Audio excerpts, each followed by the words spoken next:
Ladies and gentlemen, it's my pleasure and honor to welcome everyone to the Danube Institute at our migration-related event called To Greener Pastures and Back, a global outlook on migration.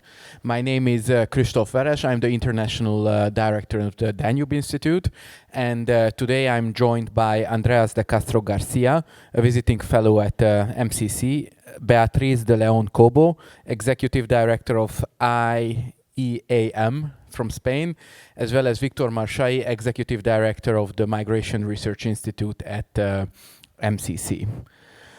Today, at this panel, what we would like to do, even though I said global outlook on migration, although our outlook might be global, today we would like to center on Europe, as in we will be looking at migration routes that are centering in Europe, on Europe. Starting from countries of origins, we will go through transit countries and then arrive at the gates of Europe and see if we can get in. And then we will check if we can stay inside once we are in. So first, let's start with the countries of origins, and let's start from the east, because I'm pretty sure that everyone has heard so far that the war in Iran, which we hope is going to be over swiftly soon, might cause migration waves headed to Europe. So first I would like to ask Victor to give his 2 cents on that. Yes, of course, and thank you very much for the organizing this event and inviting us as speakers of the panel. Of course, it's now it's high political and economic question whether we'll see a new big influx of migrants from the Middle East because of the war of Iran.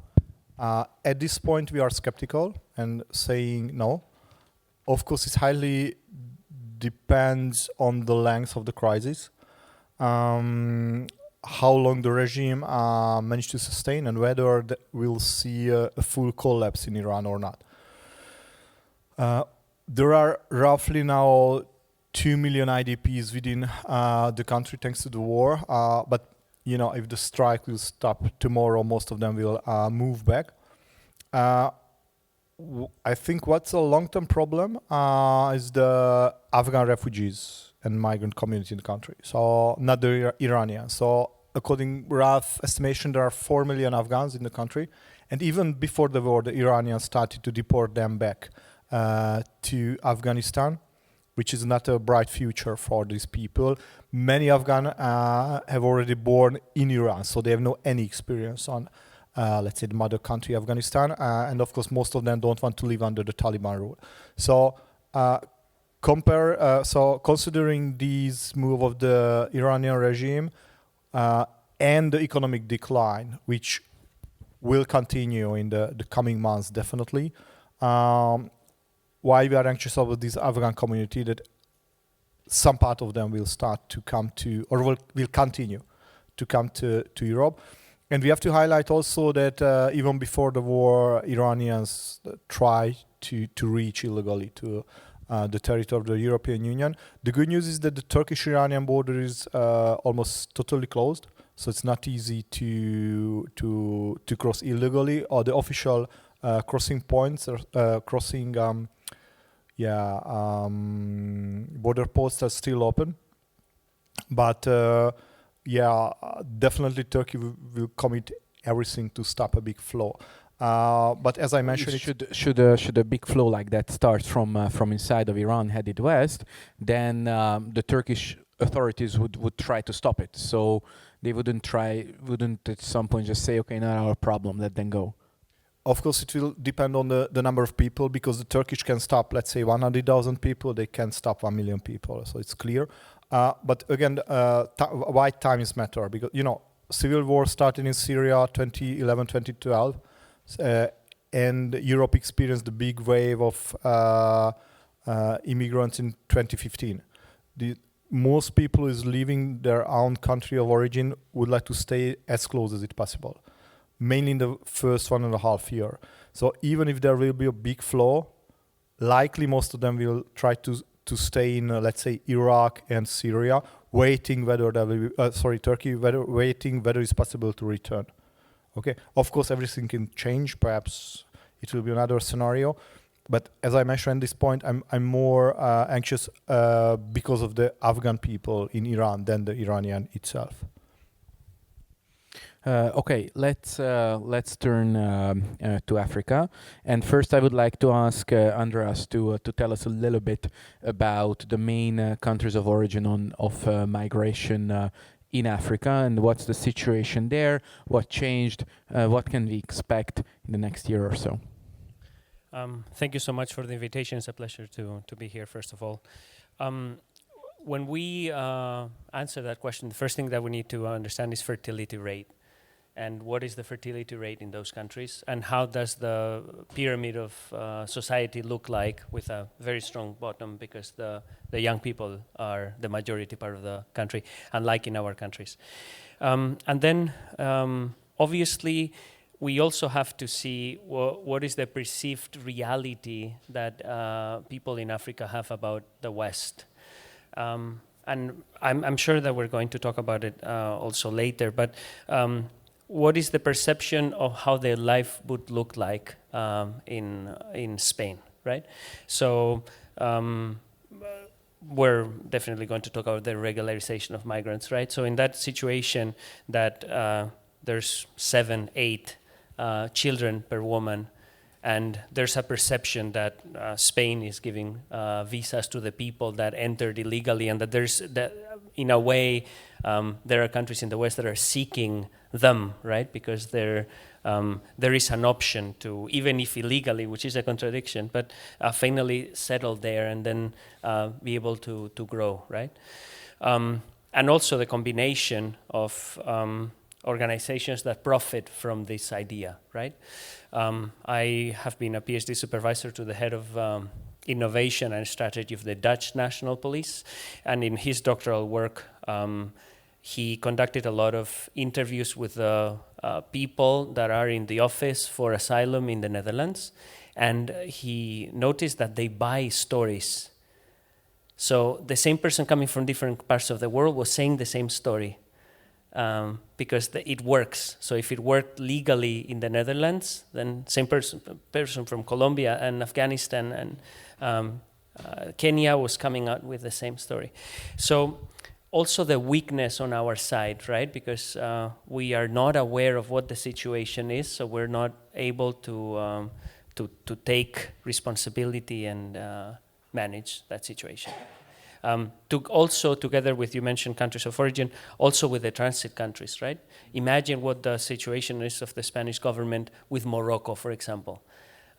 We have obviously our bilateral problems, and migration can be used as a tool by the Moroccan authorities to the Spanish authorities. So it's a way Blackmail. Blackmail. Of course. So imagine the complexity of the origin, the transit, and the destination. Okay, I would like let's talk a little bit more about these bilateral agreements, because maybe the bilateral agreements that Spain has and has had for quite a long time now, with not just Morocco but other countries too, might be the way forward to the EU, because the only thing that the EU managed to effectively do after the 2015 migration crisis was to bribe Turkey to not let the migrants through. So I would like to ask Beatriz to tell us a little bit more about the different kind of bilateral treaties that the Spanish government, Spain, has with transit countries or countries of origin, and how much they work, if they work at all, and if they would be applicable at an EU. Could they be scaled up to the EU's level? Thank you so much. On behalf of the Spanish Institute for Migration Analysis, the IEAM, thank you to the new institute for inviting me here. It's an excellent question. Maybe to pick up also on the question you mentioned before about countries of origin. So Spain is trying to tackle what is precisely in front of them. So what are the countries of origin that comes more to Spain? We have, depending on the year, and this is very important, it really depends on the year. From Africa, we have quite a lot of Malians, quite a lot of Senegalese, Moroccans as countries of origin. But there's also a lot of countries of transit. As you know, Spain has territories in Africa. We have the Canary Islands on the African continent. We have the Canary Islands and we have Ceuta and Melilla. So essentially, it's imperative for us to do agreements. Those agreements, we do it since it's quite a few years. I think Andres has touched upon Morocco, but maybe let's talk about the last one signed. We are signing quite a lot of agreements with Mauritania, Senegal, and Gambia because they are in the Atlantic front, and because most of them... That's the one that goes to the Canary Islands, exactly. right? So most of the migrants that go to the Canary Islands that are just in front of Morocco, they go from boats from Senegal, from Mauritania. So Spain is doing these pacts, but they are doing it also within the European Union framework. So they do a pact, but they also make the whole EU do a pact with these countries. And this pact has pretty much everything you can expect from a trusted partner, given that they are selling it as a comprehensive agreement. So it's not exclusively a return migrants pact. They have quite a lot of capacitation of security forces. A lot of it is mostly ensuring that the security forces, especially police, but also the maritime forces, ensure that there's no boats. So if you... Let me oversimplify a little bit here. But so basically, you are saying that the EU is training their security forces in order for those security forces to prevent the boats from leaving. Absolutely. But on top of that, they are also doing development agreements. So they are not exclusively focused on the securitization, but they are also trying to ensure that migrants that go to those countries have something to do apart from trying to go to Europe. So for example, in Mauritania and Senegal, they are doing these massive development projects. They're also doing legal pathways to come to Europe. But as we all know, regular mobility, it's minimum. It's a few thousands. When we are talking about tens of thousands or hundreds of thousands of migrants trying to come to Europe from the Spanish route. So apart from development and security, there's also a lot of diplomatic gestures. So a lot of capacity building on the Ministry of Justice to ensure that there's no migrant smuggling, capacity building on the Ministry of Economy. So it's quite comprehensive, the agreements we're doing with Mauritania and Senegal, and we're trying to do with Gambia at the moment. But I will say this is very new. We are signing this from 2024. So has it worked? For now, we've seen the tendency go down in the Canary Island route. There is less migrants going to the Canary Island in 2025 than in 2024. But will be this sustainable on the future? That's what we don't know. Andres, do you have anything to add for that? Yes, the bilateral agreements are very important. But what we have to understand is that it's a liberal democracy negotiating with a non-liberal democracy. So all the frameworks that we try to apply are always encountering a different system, right? So there are many situations where we sign an agreement to give them back, right? To send people back to the countries. So the authorities that retrieve them are paid. So sometimes they negotiate and they say, not enough. Can you imagine how difficult that is to put in our system? Like, because we are supposed to be negotiating in a framework that is more according to a liberal democracy, right? More transparency, and it encounters a system that is not as. Can't you throw in development aid in general into that basket? Like, okay, you take back the migrants or no development aid? The idea of development aid sounds very nice to Spanish 18-year-olds that are studying at university. But how much money have we put on quote-unquote development aid, right? I mean, we really need to understand what happens with the money, and that's Spanish taxpayers' money. And it has not worked for decades. It obviously has worked for the people that take the money, but are the countries more developed according to the efforts that we are putting into that side, right? So at the end, it is what one of my co-authors and I call the hypocrisy cost, right? You need to pay so that you pretend that you are something you are not. So I think going back to a certain levels of realism would be very good for everybody. But maybe to respond to your question, it's a great incentivizer. So the reason why Mauritania and Senegal are helping control the Atlantic waters is because in those pacts we ensure there is a lot of development cooperation. I am pretty sure that if the only offer we did to them is training security forces, they will not have necessarily accepted being our partners in the short term. So I think your question was going in that sense. Is development aid an incentivizer for them to accept to help us? Yeah. I mean, yes, I'm being very cynical here. Like, if you are being very, very, very cynical here, then we could just say that, well, I don't really care what happens to that money once it's there up until the migrants are not coming. That's being super cynical. But how much is the money that we're paying for that happening, and in what situation of blackmail, constant blackmail, does that put Spain? You know what I mean? Because, of course, that money is obviously meant to develop the countries, but in real life is meant to develop the pocket of the person that makes the decisions. So obviously they do have the power to stop the boats, but at the same time, I'm not funding a necessarily better. I mean, the 100% of the money is not for development. It goes to the pockets of the people that have the power to blackmail me.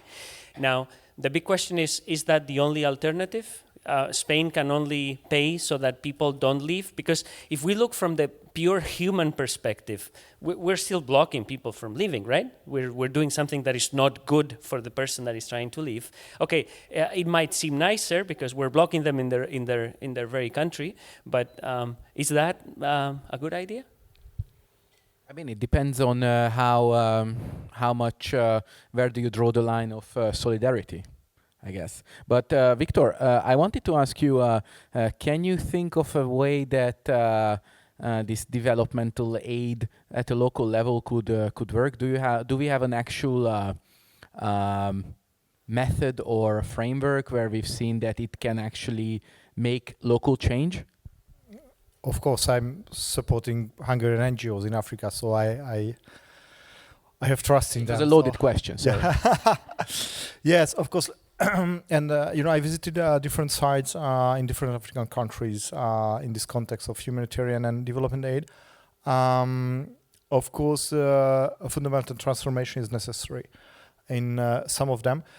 I think the key issue is whether locals are involved to the project financially.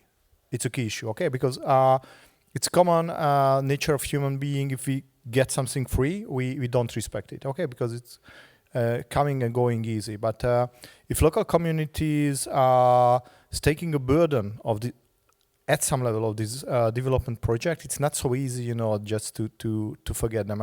Let me tell you an answer or example. Sorry, there is a Hungarian NGO which is supporting a school in the suburb of Bamako, Mali. And each year they try to facilitate some development in the school. And a couple of years ago, the leadership of the school asked the NGO to provide them notebooks to help, IT education in the school. And the NGO told them, okay, we are ready to help them and bring some notebook in cooperation with Hungary Helps Agency anyway. But you have to provide the room and the electricity for the notebooks. So if you build a room and you provide the electricity in the room for the laptops and the notebooks, then we will do it. And the community did it. So they invested money, collecting a couple of euro cents from everybody, who contributed to the facility. And when it was finished, then the NGO brought the notebooks. And it's very important, because in this case, the community will ask 1 month later, 2 months later, or 1 year later, the leadership of the school that, hey guys, we gave you our money, okay? Skipping perhaps 1 meal a day to sacrifice it for the school, okay? So where is the IT room? Did you take care of it? Is it still working, And if it's not, the answer is no, then the community is leaving the school.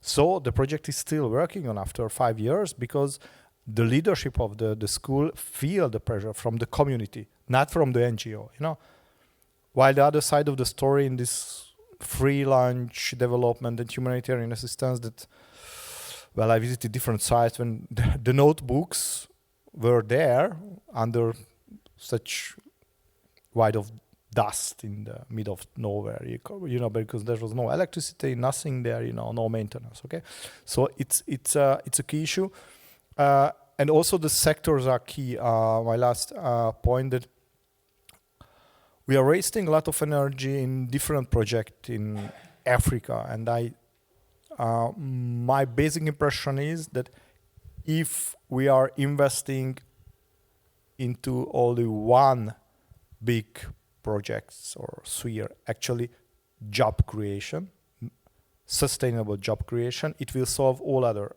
issues.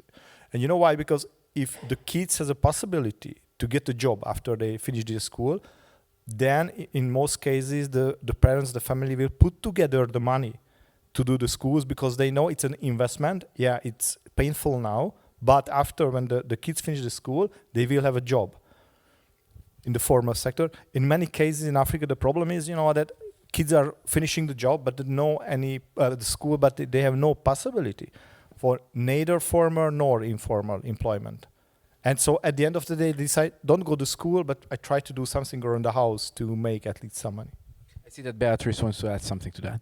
Actually, I was agreeing with Victor a lot in that last point, because in Africa there is wars, there is fragility, there is jihadist groups, there is quite a lot of fragilities and conflict. But the migrants mostly travel to Europe for economic reasons, and actually a lot of programs for circular migration, for employment mobility, they do not tackle the massive debt we have to the youth of those countries. Andres mentioned that demography is really important to understand. There's too many youngsters that have nothing to do in their own countries because there is no enough job creation in those countries. So, for example, in Senegal, there is 100,000 youth going every year into the labor market. There is no possibility of absorption of that amount of youth into the actual labor market, and Europe cannot do that either, right? So I agree with Victor when he's saying that the thing we should invest the most is development aid that lead to job creation. Because that is, if the youth find a job, they will not come to Europe. They will not come to Europe. It's more than proven that the economies that have developed enough, they do not have that need to find opportunities elsewhere, because the biggest African migration we are receiving are youth that do not have anything to do in their countries, more than the crisis-related displacement, which usually stays in their own region because they want to go back to their countries. So the people that want to migrate to Europe is usually, in the African case, mostly for economic reasons. So Andres, I saw that you wanted to say something, and after that I have a question to Victor, which is Hungary helps this solution, is it scalable at the European level? But first, Andres. The European Union funds a lot of research projects, some of them crazy research projects, like what do transgenderism affect Pakistani communities in the southern western. But there's not a single project that well measured, the impact of the cooperation and development in the African economies. Of course, I fully agree that the more developed African countries are, the less need for economic migration. That's obvious. Now, my research question is, how much of that percentage is created because a Spanish NGO went there and bought solar panels in Senegal? And we also need to understand that if you cross the border illegally, and then you go to Netherlands, for example, and you say, I'm from Gambia. In Gambia, because of my sexual condition, they prosecute me and my wife also, being a man. They give you asylum. They don't check that what you're doing is serious, and they pay you 1,400 euros because you live in the Netherlands. How is that compatible with finding a job in Mali, in a mine that is looking for some mineral? You see, we have to understand what's the situation perceived in each place. Because for a regular Dutch person, 1,400 euros doesn't allow you to exist. But if you don't operate in the economy, if you don't have to buy a suit, if you don't have to use the tram in the morning, if you're just there, 1,400 euros is a lot of money. So we have to understand those both elements. And as I said, we really need to measure. I'm very happy that Dr. Marshai Victor could share some positive experiences with Hungarian NGOs. I'm very happy. I don't know as many positive examples of Spanish NGOs because it creates a bureaucratized system in which you have a local elite that is completely unconnected with the reality of the population. I lived in Iraq for 3 years, and I had a lot of experience with NGOs. Thank God I never worked for any of them, because I'm a big sinner already without knowing that. I've been sorry to interrupt. I went to Ukraine 11 times since the war started, and when I was in Kyiv, and you went to the 5-star hotels. Who are you? Who do you work for? UNHCR and you, International Organization for Migration. What are you here? Oh, we are organizing a summit on internally displaced people in Ukraine because I want to build them schools. And I'm like, I think they already have schools. Yeah, but it worked in Africa. So, sorry, go ahead. No, of course. And not only the people that work for the NGOs that, they're bad enough, but also in other countries, it creates a kind of people that know languages, understand what they refer to as white monkeys. So that the people that they try to speak your language, right? They say, "Oh, I'm very liberal also," and you're like, "What? You're Iraqi. What liberal? What are you talking about? You don't know what liberalism is. I don't like it, but at least I know what it is. You don't." They try to learn a new language. So that neo-talk. And then they write reports, and then they get money to writing reports in a neo-language. But how does that affect the country, right? Yeah, it's an Orwellian concept. So, like a fake, like liberal talk in which how can solar panels in Iraq implement a better life for Yazidi women that have children under 2, And then, Solar panels work great in Spain, no? Yeah, but for Yazidi women that have children under 2, I don't know. I would have to read the report that they produced. So, it creates like a disconnection between reality. Sometimes in the power grid too. True. Okay, let's go to Spain now because we've spent too much time in Africa. Robbie's behind where you are. So what's he doing? Oh, sorry. Yeah. Scalable. Yes. I'm just excited about Spain. So let's talk about Spain. So for a couple of years now, the generic narrative has been that migration policy in Europe is slowly but surely drifting to the right. Incremental change towards more restrictive approaches, and then Spain gives regularization for 500,000 migrants. A month ago. First of all, I would like Andreas to talk a little bit about how the specific method, how this legislation was passed, because that's telling, and then we can take it from there.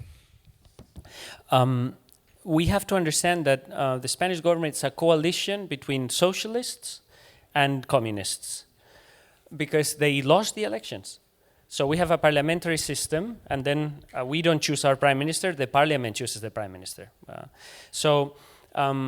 They didn't have enough votes, so they put in together what we call a Frankenstein, using the words of the leader of the Socialist Party itself, in which we have different parties on the left of SPD, right, of the Socialist Party, and also political parties that seek in their program the destruction of the Spanish state.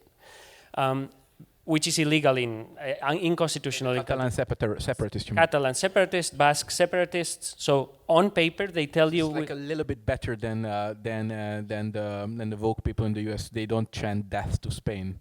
So it's just they just want to. They just put in their political program. So maybe we should be thankful. So if you read their political program, it says we seek the disintegration of Spain. This is our political goal on paper. So they are supporting the prime minister.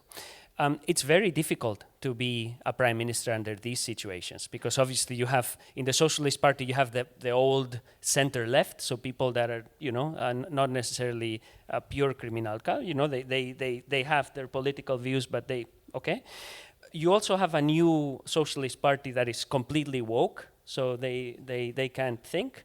And then obviously the left that is trying to compete with that left part of the Socialist Party for woke vote. And actually we have two political parties in the left, Podemos and Sumar, because of course maybe you know that the left sometimes are not very good at sticking together, so they create new parties with different names. Disagree on the number of genders. True, also. Yeah, it's increasing. Now we're there by 21. I didn't say my preferred genders, you didn't ask me at the beginning of the conference. So that creates a very... Sorry, we don't do that here. And I know, I don't do that anywhere. But my point was that... that makes you gender fluid. Completely. What happens is that it's very hard to govern like this. And then you also need to understand that we have EPP, right? Which is Feijóo, and then we have Vox. And with this measure, President Sanchez is trying to break the right into two, right? So he's trying to put more votes from EPP to Vox because we follow the don't system. So in our circumscriptions, if the vote to the right is segregated in more than one party, they lose capabilities for seats in the parliament.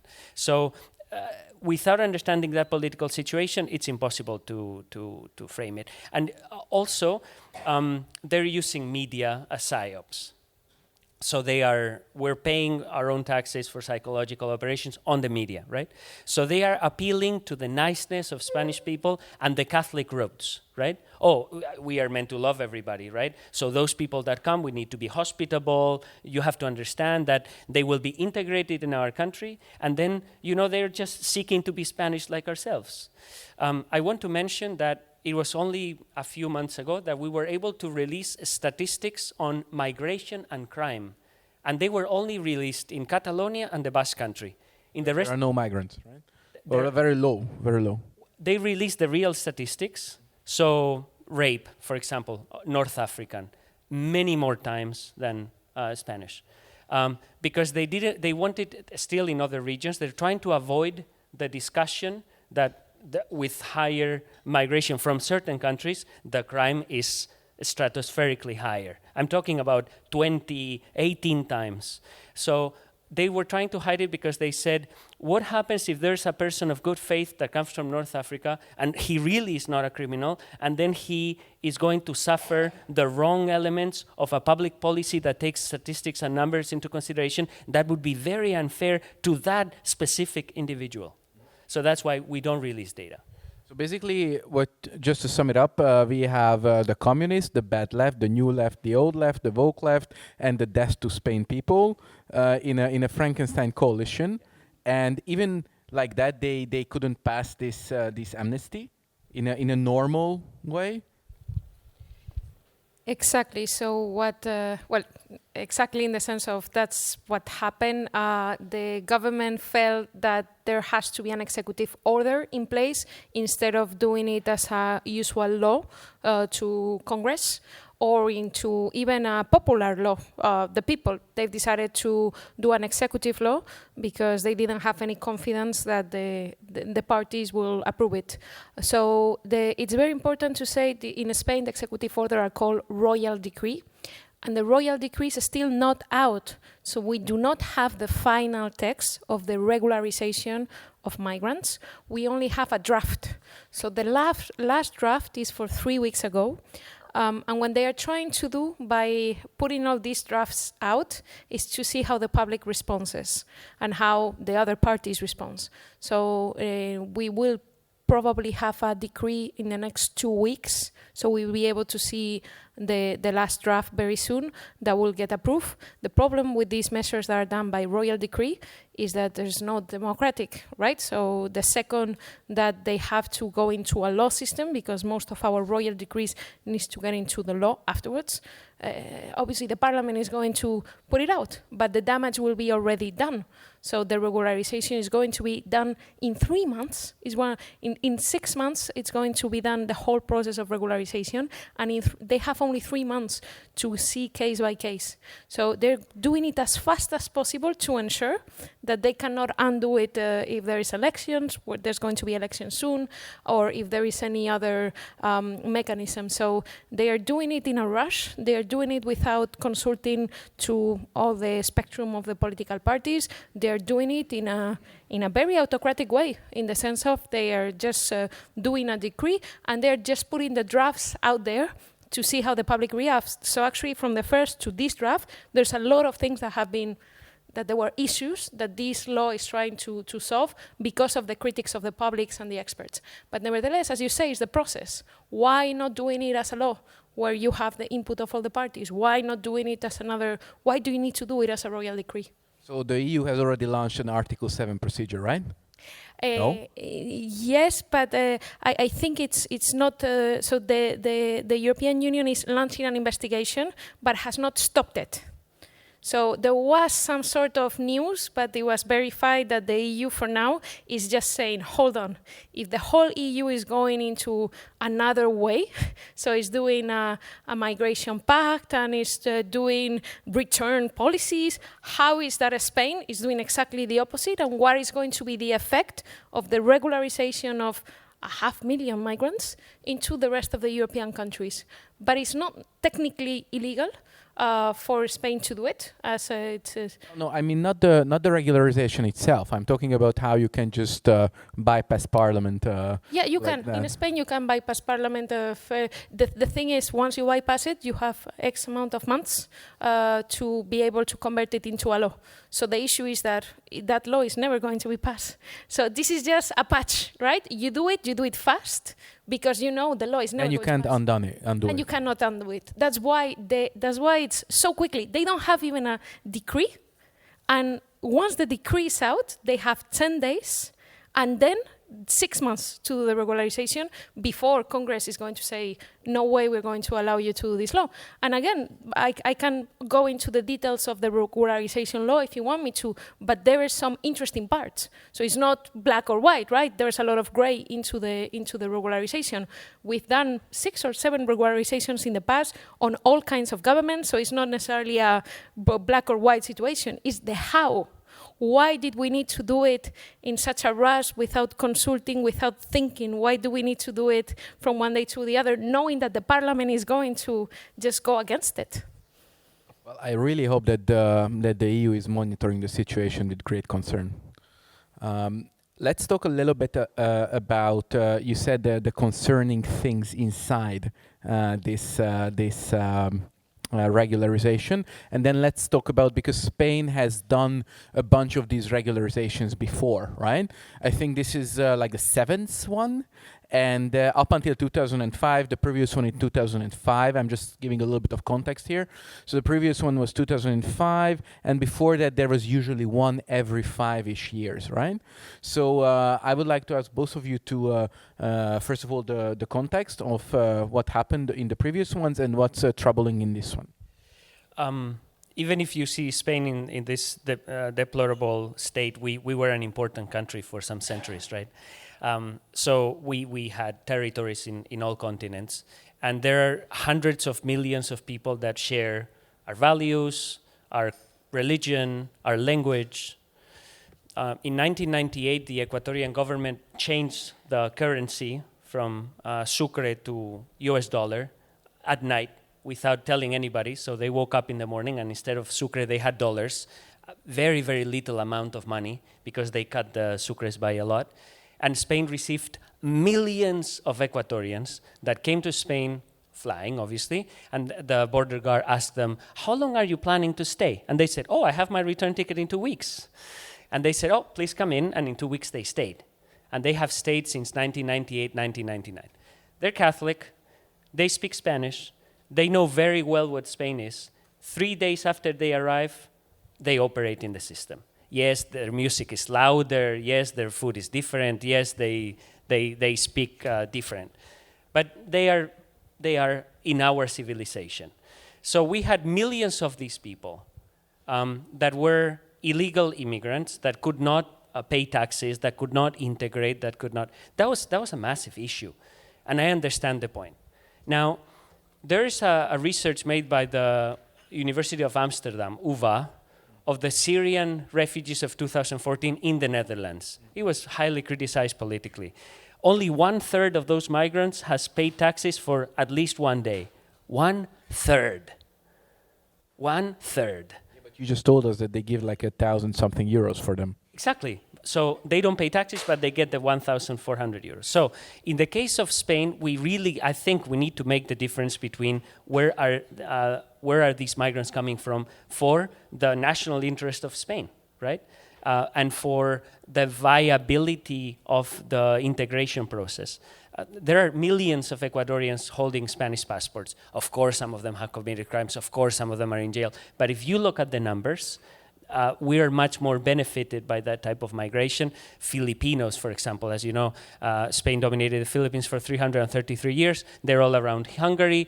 They are Catholic. They don't speak Spanish. They speak Tagalog. But they integrate very fast in our society because they understand our mindset after those 333 years of training. The idea is that when he mentioned Afghans. Can you imagine what an Afghan thinks when he's coming to Spain, and no language, no shared religion, no shared cosmovision? They don't have the basic skills. So in a postmodern society like ours, that everything is so like technology based, what can an Afghan do? Okay, I understand. Can you do this distinction somehow in a way that is not lead us down the path of racist? That you can say that, or is it sufficient? Like, would it stand in the Spanish legal system that you say that we only let people in? Because I think that's what you were alluding to, that colonially speaking used to belong to Spain. What I meant, my desired scenario is not that they come illegally and then they lie to us and then we give them a visa because we need them. My normal scenario is that they come to the Spanish consulate, and if we can or want, we take people from anywhere we want as a planned policy. This is my dream scenario. But I was talking about regularizations to show you what the idea was. Spain must have the right to decide who goes to Spanish home. It's a sovereign right of Spain. I wouldn't call it racist in the sense that I don't wish any bad to anybody, but I don't necessarily want them in my home, right? I mean, we have forgotten the idea of sovereignty. So if you come from a country that doesn't share my values and you have nothing to see with us, if you come in massive numbers, the implications, data is there. The implications of that situation in our society is very, very negative. We're having a lot of problems in our schools, for example. Christmas cannot be celebrated in some public schools in my hometown. I come from the most conservative part of the country, from west, from Salamanca. In some of our public schools, Christmas cannot be celebrated because the parents of the children say, oh, it would be discrimination to my son. My son's not Catholic, and why are we not celebrating the 15 Muslim festivities in the school if this is for everybody? So why is there a religion that is on top of the other? And every time they say, well, it's because of numbers, they say, you're wrong. There's more Muslims. In my original public school, there's more Muslims than non-Muslims. So they say, in terms of numbers, you're right. Majority should rule. So do you understand the implications that not having pork served in our schools with the historical importance of pork? I love bacon. You see? So that's taking us slowly to situations where with the liberal framework, it's very hard to say, listen, it's pork, and it's today's Monday and it's pork, and if you don't want to eat pork, good for you. You see? And then it changes the entire approach of our culture. How important is a Christmas carol for a Spanish kid every year? How important is it to celebrate Easter? How important? Because the moment you take away Catholicism from Spain, Spain's a widow. We have a very important writer, Menéndez Pelayo, that said Spain is either Catholic or it's not Spain. It's something else, but not Spain. Okay, let's not go down the rabbit hole of irreversible cultural change that Western Europe seems to be irreversibly drifting towards. But I would like to ask Beatriz how this regularization that happened now is different from the previous ones, because the previous ones, the way Andreas described them, those ones kind of made sense. What sets this one apart?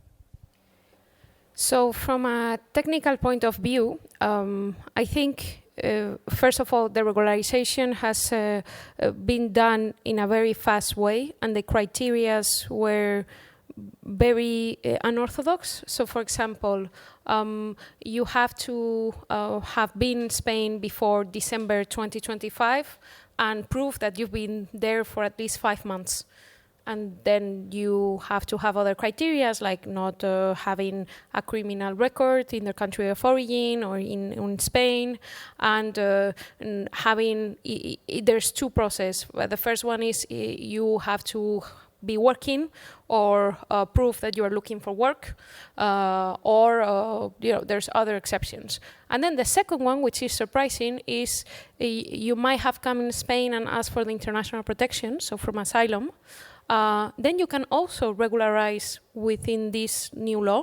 So it's not exclusively tackling economic migrants, but it's also tackling some of the asylum seekers. So if you prove that you've been there, that you are asking for asylum, it's enough to... How long? 5 months, you said? Yep, 5 months. Only 5 months? You have to just prove that you've been there for 5 months and you are eligible. So in the previous ones, just curious, how long was this time period? I think it was a couple of years, if I'm not wrong, but I will have to check it. I guess the 21st century is faster paced. So I think for me the issue with this law is it's too many people. I mean, all of them were already there. So we have a lot of irregular migrants. That's not something, it's not that they are coming right now, the ones coming right now are not going to be eligible, right? So it's the people that were already there. It's people that were with a very precarious situation, because if you don't have a legal status, as you know, you are more tendency to be vulnerable, your tendency to be exploited by that. We all know that, right? It's a fact. The issue is that there's the criteria are so vague on this one that I really don't know who they're targeting, because it's 500,000 people from one day to another that are going to enter into the regularized system. And my biggest concern is, how is this going to be done in a case-by-case manner where we ensure the whole judiciary process? So, for example, are you going to seriously be able to prove that those 500,000 people do not have any criminal record in 3 months? Seriously. I mean, which state? I don't think even Norway, that have a few million people, is able to pull something like this so quickly. And we're talking about African countries, we're talking about Asian countries. Every country is targeted on this list, right? So even from of course, I don't like vulnerable people to be in a vulnerable situation. I think if you can help vulnerability, you must. But it's the way this law is being done that is really confusing, because if you want to target a problem, there was other ways to do it.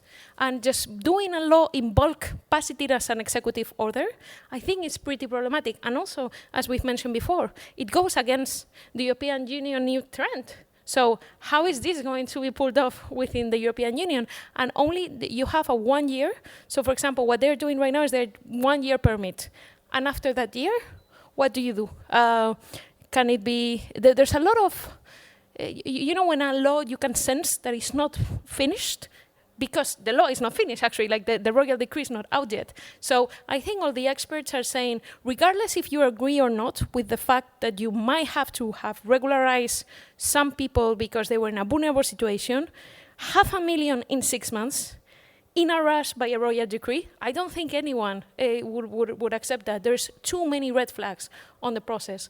So I think that is my biggest concern. How is this going to affect the whole system, the whole social security system, the whole health system? Have they really thought it through, if we have enough resources to be able to pull this off and not saturate, especially in certain parts? You were talking about Catalonia before. Catalonia is one of the biggest regions with migrants of Spain. How is it going to work? I don't think they've really thought it through carefully enough. And I fear that because they are rushing it, because they know they don't have the support of the Spanish parliament, there's going to be quite a lot of unintended consequences that are going to make some of those migrants even more vulnerable than before. So I am concerned about this law because of all of those reasons. How many illegal immigrants are there in Spain right now, like estimate? I don't think there's an estimate, but I think it was about a couple of million, the last statistics, but it's very difficult because if they are irregular, it's because there's not a... Couple of million, I mean, in a country of 50 million people. We have to understand something. The Spanish law, after 2 years of legal residence to those people that come from countries, as we call it in the law, that have special connection with Spain, they get Spanish passports. So when we check statistics, we really need to look at foreign-born, because obviously there are some sons and daughters of Spaniards born outside, but they're very minimum. So when we see that, obviously the number goes to 7 million Spaniards that were born, 7 million people that reside in Spain that were born outside? I think the number is 14% of the population is foreign. That's exactly what I said. So 7 million because we're 50, so 14%. I thought it was 20%. Maybe it's 20. Foreign born. The foreigners is, I think, the 14% now. So 10 million out of the 50. Yeah. And the foreign born is 20 million. That includes naturalized Spanish citizens who born abroad. Okay, that is grim.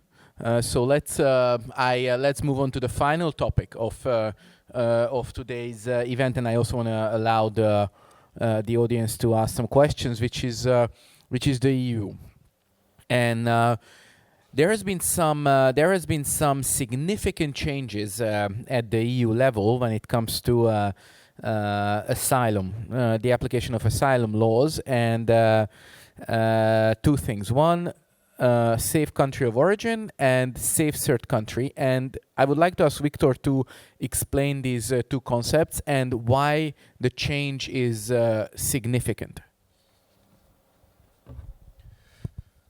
Yeah, so even if the EU Migration and Asylum Pact was accepted in May 24, the document, it's a package, so it was not, it hasn't been finished. There were some certain elements of the package which haven't been finalized. So actually the Commission and the Member States and lastly the Parliament spent the last almost 2 years to finalize them. And there's two packages. One about the safe countries of origin list, which means that the EU determined that all EU candidate countries, let's say Turkey, Serbia, etc., and 7 other countries from Bangladesh to Morocco are considered as a safe countries of origin. So in this case, asylum application goes through an expedited process, so much faster process. And in most cases, there is high potential for rejection. And the concept is that it will ease the pressure on the asylum system, which is under huge pressure in the last years.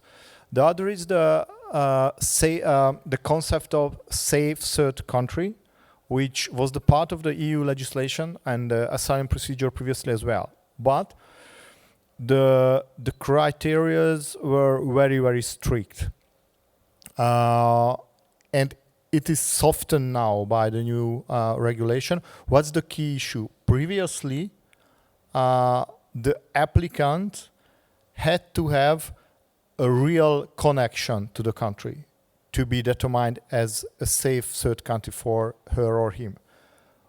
What did it mean? The applicant lived there, worked there, or had family members in that country. So just, for example, crossing a country where asylum system worked, no persecution, no war, according to the previous EU legislation, it was not a safe third country because there was no relationship between the applicant and the country. So it meant that actually there were no safe third countries. So all asylum application was eligible in the EU territory. Now the new package terminate this connectivity criteria, which is great. And there's another possibility that transfer on the country is necessary to be a safe third country, reasonable, but the new legislation make possible to make safe third country deals with certain countries without the necessary for the asylum applicants to cross in it. For example, we are always joking with Mark Krikorian from CIS that Mongolia agreement, but you remember UK and Rwanda deal. So if a country, Hungary, is making a deal with Rwanda, a safe third country deal, Hungary theoretically would be possible, send back rejected or send back asylum seekers to this country, okay, because they are ineligible. They are not eligible, for asylum applications if they cross a third country, or if their if their asylum application are rejected, we can send them to Rwanda. So it seems nice, and the development in general in EU context, the direction is towards a more restrictionist approach. Great.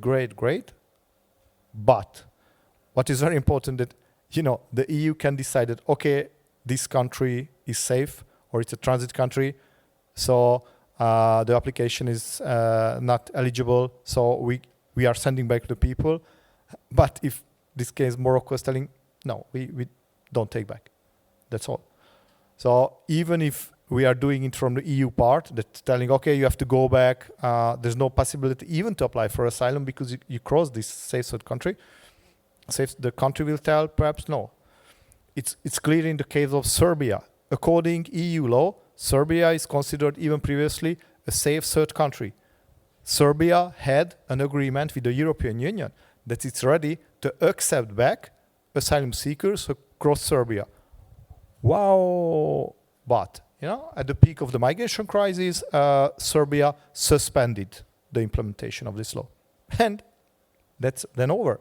The story is over, because it's not enough that the Hungarian border police, no more border patrol, bringing the people to Serbian soil and pushing there. It's Serbia, saves the country, because a legal process is necessary that the Serbian authorities officially telling, yeah, we are taking back this guy. If this official process doesn't happen, it's called this nice pushback term, which is no anywhere in legal context. So this is the big question, that even if the EU decided, okay, they are safe third countries, whether these countries will be ready to cooperate. And this is why this development assistant issue is so important, because we have to be clear, it's a stick and carrot policy, okay? Sometimes we have to provide a carrot, okay, development aid, assistance, even perhaps some these legal channels for seasonal workers, okay? But if the countries are not ready to cooperate, then we need the stick as well, Suspension. What's the stick? The suspension of development aid, suspension of visa processing, political pressure. It was just 1 month ago that I think 10 EU countries send a letter to the European External Action Service, which is one of the biggest diplomatic corps in the world, okay, in almost 150 countries, to start to prepare to make pressure on the states, the countries of origin, which are not ready to cooperate. Of course, I'm a little bit skeptical about the effects, but at least maybe they can throw in some strongly worded communiques too. Yeah, absolutely, and I'm very eager to see them. But it's what is said that we are laughing on it, but actually it would be one of the work of the European External Action Service, and it's we can see some cases that certain European countries started to use the stick. For Finland has a huge Somali diaspora because of different historical reasons, and they tried to send back people to Somalia, rejected asylum seekers, and Mogadishu told no. And Helsinki told them, if you don't accept back your rejected asylum seekers, we will suspend development aid for Somalia. And the Somalis thought, no, just kidding. Finnish people are nice. They will not do this. No. Helsinki did it. They suspended development aid. After the Somalis told, okay, let's consider it. After the Finnish example, the Swedish started to do this as well, Okay, we are providing more money, just accept back asylum seekers. But, my last sentence, what happened? What Andres told, Because how the Somali system worked. The prime minister told, so you would like to send back some people. Okay, and you are offering development assistance. Great. This will be the company who is utilizing this development assistance. And develop some villas. Even, they did some project, but, the company belonged to the younger brother of the prime minister. And and actually the Somalis really accepted back rejected asylum seekers, but the Swedish media started to attack. I think it's the Ministry of Cooperation or something, that it's a cheating, they misconducting the mismanagement, of the funds of the Swedish taxpayers, because actually it was used as a bribery, This is demonstrated how, it's different culture working differently, Any quick remarks on that? Only quick, because then I want to open it to the audience. Thank you. I think we need to take asylum very seriously, and we're obviously not taking asylum very seriously. There's even a case in which Afghans say that they were members of the intelligence service under Najibullah. So they're going to be expelled from the country, and they say, sorry, I was violating human rights under Najibullah. And there's a part of the international law, public international law, that says that you cannot expel people that have violated human rights, and that they can be under investigation. So they stay in Europe because we cannot kick them out, because they claim that they were in the intelligence service of Najibullah. Can you imagine the level? And then there's never legal case, because so they cannot be kicked out because they might be war criminals. They have claimed that they are war criminals. So because of that, they cannot be expelled, and there's never a legal case because obviously it's fake. So they cannot claim that against their own legal interest. So you cannot expel them, but you cannot prosecute them because obviously it's a lie. That amount of people cannot fill out the intelligence service of Afghanistan.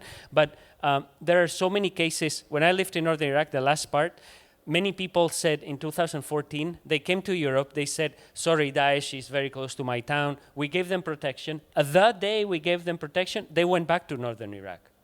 Because in the Schengen intelligence system, we cannot see who's leaving. So if they don't leave from the country that gave them protection, let's say it's Germany, and they go to Sweden from Germany, there's no record because it's internal flight. They go from Sweden back to Iraq. And once a year they show up, hello, I'm here, thank you for the protection, I love you very much. But the Schengen, what is called? Information system. Yeah, that's unified, no? No. So the information about asylum is not in SIS. So they go back to Iraq, and every year they spend one day in Germany. They go to the public office and they say, hello, I'm still looking for a job. And then after 5 years, they ask for citizenship, but they live in Iraq. And of course, we know that you cannot live, the only country in the world that you cannot live in is the one that originated your protection, right? So we gave you a visa because you cannot live in Iraq. What do you mean that you live in Iraq? And the moment that the situation is better, like Daesh is no longer in your town, then you should give back your visa. But how many cases are there of people that say, oh, no, the Taliban are not already in control of my town. Here is your visa. Thank you so much. Bye. So it means that for a case of protection, we keep the entire family of the person forever. And then they get passports. Beatrice? Yeah, maybe to go back into what Victor was saying about the effectiveness of the third country pact. For me, I mean, Italy and Albania try this out, right? There is a lot of, there has to be a lot of political willingness of the country that is going to receive the migrants. And the issue is that most of those countries do not necessarily have the capacity to just take them on. I mean, it's, for example, Mali. Mali, first of all, what is in the interest of Mali to bring back their own citizens if the amount of money they generate in Europe, it's so high that it's actually developing a lot of localities in Mali. And second of all, even if you bring them back to Mali, You can block remittances. The US is in the US. There is a lot of hawala system. There's quite orange money. We transfer. I mean, I work a lot on diaspora of Malians in France. That's my PhD, and there's no. Just find a way. Okay. There is no bank transactions. It's really they do it. I mean, especially in Africa, the bank system is not really developed in some of those countries. So the problem here is that you need to convince those countries to take them back, or the third countries to take care of them, and they are just not incentivized at all to do that. So unless, as Victor was saying, I'm not going to use the word bribe, but highly incentivized, and that political will is there on time, you're just putting the problem a few years after, right? So if you pay Mauritania and say, okay, you're going to receive Malians, Senegalese, you're going to receive a lot of nationalities, Mauritania might say you yes now. It won't say you yes when you have 2-3 million Malian Senegalese in their territory, because Mauritania it's a very small country with not a lot of population. So when they have the problem, they will say we don't want anymore, or they will do as Serbia did, we say we don't want the agreement anymore. So for me, the issue is that all of these, I feel, are patches. So unless we do something more sustainable in time, we are just putting the problem for 2-3 years to go. This is not a sustainable solution. This is just a few years down the line problem, in my opinion. Okay. So questions. We have time for one or two questions. The gentleman in the front. Thank you. Thank you very much for your panel. Very interesting. In the first part, you talked a lot about cooperation, especially with Africa. However, don't you think that the richer Africans become, the more of them will be able to go to Europe? In that case, wouldn't cooperation make immigration worse? Thank you. Yeah, definitely this is happening. And it will happen. So what you see now is just the tip of the iceberg. So the number of Africans who's coming to Europe will triple or quadruple in the coming decades. So, but what is sure, that this increase will happen with or without our assistance as well, first. Second, as a part of the Catholic culture, even if I'm not Spaniard, So I really think that we have some moral commitment in Africa and other parts of the world. And this is why I'm arguing that what Europe is doing now, actually, we are processing people from the African middle class who has the money from, $5,000-$10,000 to finance their illegal journey through smuggling networks to Europe. And instead of it, Germany spent in 2024 29 billion euro of its asylum system. So if you can imagine how big effects it can have in Africa. It's a new Marshall Plan, even if not for the whole continent, but for certain countries, I'm sure, reaching the really vulnerable people. And I think we have to underline two things. One is that there's no alternative for border protection. And it's not the management of migration flow, it's border protection. Okay, closing the borders and deciding who are coming to Europe legally, it's very important. And the second issue is that, we are considering this flow like the weather, Africa is increasing, demographic pressure there, economic deprivation there, so these millions of people who are really on the way will increase to 10 millions, and so they will come. But no, ladies and gentlemen, the Mediterranean Sea is there. Possible, naval operations are there. So actually it's the decision of the political leaders. Deportation as an instrument is there. So actually it's a policy decision whether we would like to stop this illegal flow or not. And let's have a look at the United States under the second Trump administration. The number of arrivals declined by 93, 94%, and it's a land border, you know.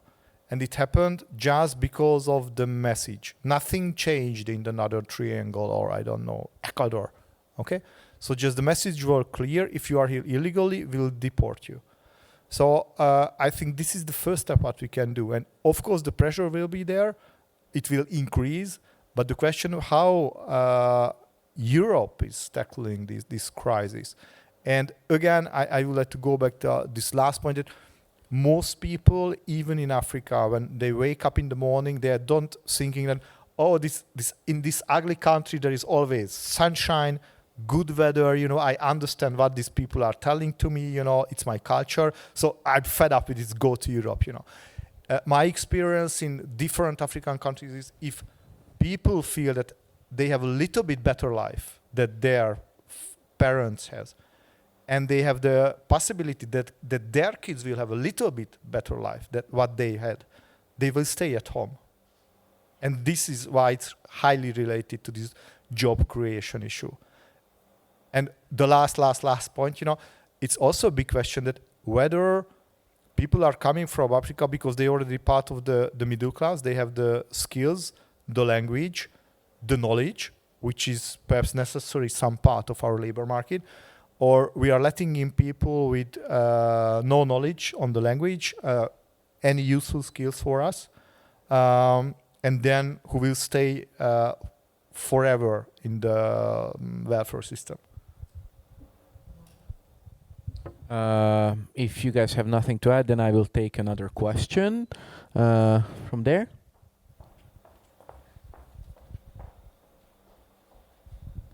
Thank you. My name is Olga. I'm a visiting fellow at MCC, Migration Research Institute. I have a couple of comments and a question. Okay, I'm from Africa, Ethiopia. I would complement Victor's talk, like if the parent believes staying at home is better for the children as well as the parent itself, migration is not an issue. A typical example is myself. I studied my MSc in Netherlands 20 years ago. They asked me to stay. I said, no, go back.